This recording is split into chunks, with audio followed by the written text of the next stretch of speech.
La esfera descendió del cielo sin anuncio.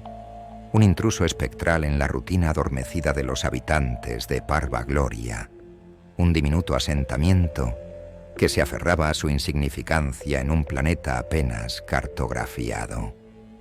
Era una estructura opaca, casi líquida a la vista, que absorbía la luz sin devolverla, como si invitara al universo a olvidar su forma. Los escasos testigos que vieron su llegada aseguraron que no hubo estruendo, solo un silencio tan profundo que parecía succionar el sonido mismo del aire. Nadie en Parva Gloria sabía de dónde había venido, y lo que era peor, nadie sabía cómo hacer que se fuera. Celia, una joven archivista exiliada de sí misma, fue la primera en sucumbir al llamado.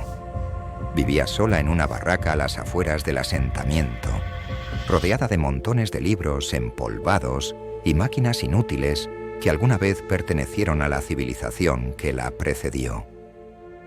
Su vida, una serie de días indistinguibles, encontró un eco extraño en la presencia de la esfera.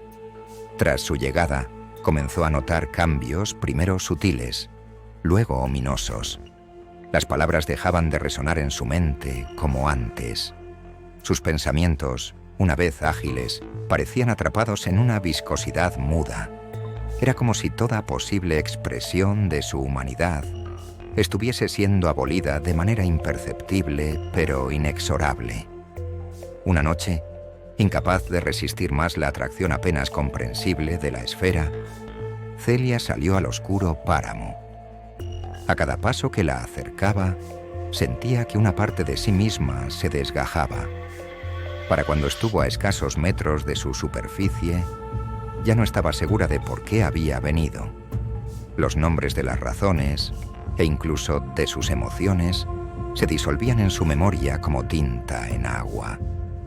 La esfera parecía respirar con una quietud antinatural, mientras ella se inclinaba hacia su textura indescriptible. Cuando finalmente alargó la mano hacia aquella oscuridad líquida, no sintió nada. Más que contacto, hubo un reconocimiento. En ese instante no estaba tocando algo externo. Era a sí misma. Lo que siguió fue una disolución. Celia no lo llamaría dolor, ni siquiera miedo. Las palabras para esas cosas ya no existían. Era simplemente caída, como hundirse en un agua imposible, densa y colmada de ecos. Allí encontró retazos de conversaciones, risas que nunca tuvo, reproches que jamás pronunció. Cada fragmento era un vestigio de su vida interior, de su historia truncada. Pero lo más aterrador no era la pérdida en sí, sino el apabullante peso de las palabras no dichas, todas aquellas que jamás se permitió pronunciar. Eran tan colosales que parecían aplastarla. Supo entonces que la esfera no era un objeto, era una conciencia o quizás un espejo que reflejaba lo que no podía ser traducido al lenguaje humano. Cuando volvió a ser consciente, estaba de nuevo frente a su barraca. A su alrededor, Parva Gloria parecía cubierta de extrañas sombras flotantes, formas humanas que carecían de rostro o identificación alguna. Eran los habitantes, que una a una fueron entregándose, como Celia, a la esfera.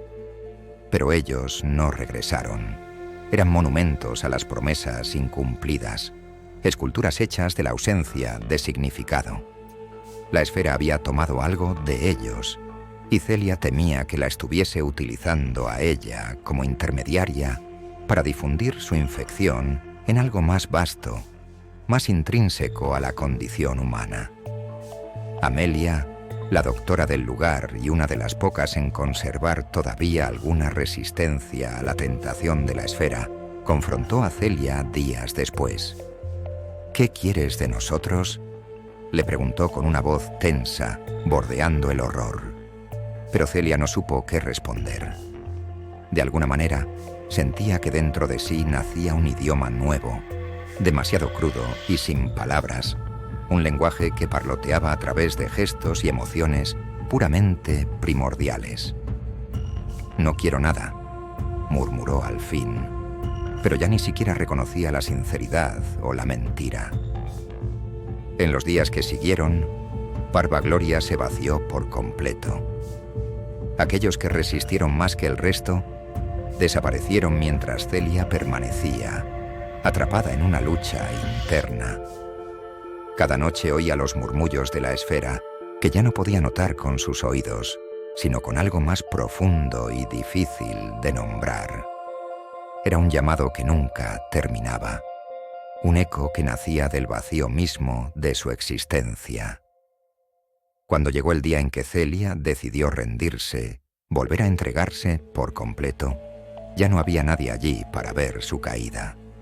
La barraca quedó vacía, el páramo recubierto de sombras extrañas, y allá, en el cielo olvidado de un mundo que ya no sabía su propósito, la esfera permanecía, esperando al próximo visitante, al próximo eco humano que sucumbiría al peso de su propia mudez interior.